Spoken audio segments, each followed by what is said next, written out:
Have you ever closed a book, only to realize its contents have vanished from your mind like a dream?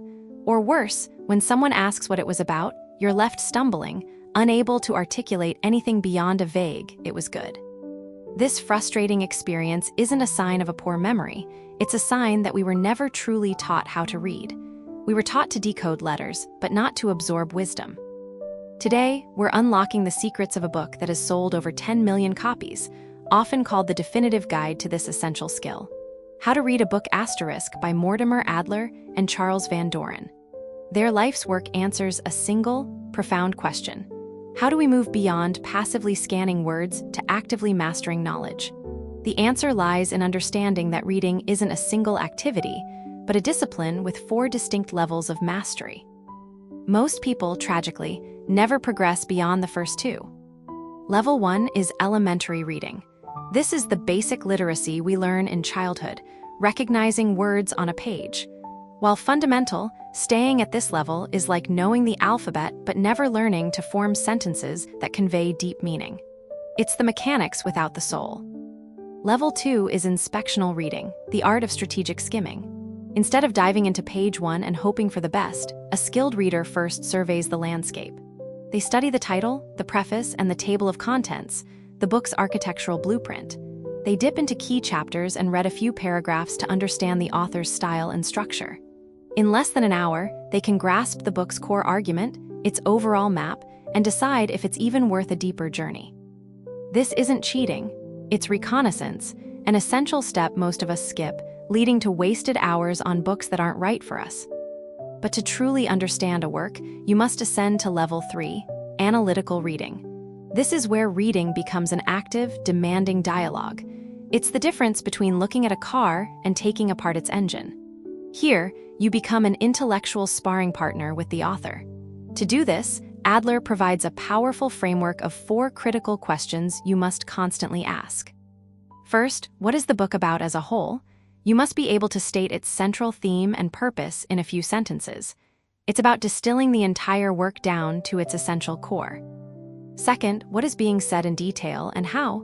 This means identifying the author's key terms, their main propositions, and the chain of logic that connects them. You are reverse engineering their argument, laying bare its structure to see how it stands. Third, is the book true in whole or in part? This is the most crucial and often neglected step. It requires you to become a critic, not a disciple. You must challenge the author's premises, check their evidence, and search for flaws in their reasoning. A great book doesn't demand blind agreement. It invites rigorous debate. True comprehension is born from this intellectual tension. And finally, the 4th question, what of it? If a book doesn't change how you think, feel, or act, the time spent reading it was merely entertainment. Knowledge is only valuable when it leads to understanding and, ultimately, to wisdom. This question forces you to connect the author's ideas to your own life. How will this insight change your behavior? What will you do differently tomorrow? This is the bridge from information to transformation. These 4 questions are your toolkit for deep reading, and the way you wield them is through active note-taking, not just highlighting, but engaging in a written conversation. Argue in the margins. Synthesize concepts in a notebook. Make the book your own intellectual property. The final and highest stage of reading is level 4, syntopical reading. At this level, you are no longer reading a single book, you are reading a subject. You might read 5 different books on decision-making, not to understand each author individually, but to construct your own superior model of the topic. You identify common themes, clarify conflicting viewpoints, and synthesize them into a new, more comprehensive understanding that transcends any single source.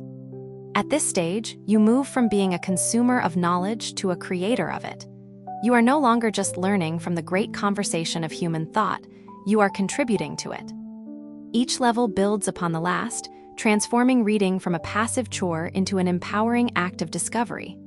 Different books also require different strategies. You don't read a novel for its logical structure in the same way you read a philosophy text. You read it for emotional immersion. You don't read a history book as objective fact, but as an interpretation, always asking whose story is being told. The ultimate goal of this journey, as Adler reminds us, is not to become a walking encyclopedia. It is to cultivate a sovereign mind, a mind that can think critically, reason clearly, and judge independently. Books are the training ground. The real prize is the intellectual muscle you build, the ability to navigate a complex world with wisdom and clarity. So, pick up your next book not as a passive observer, but as an active participant. Question it, wrestle with it, and let it fundamentally change you. That is the true art of reading.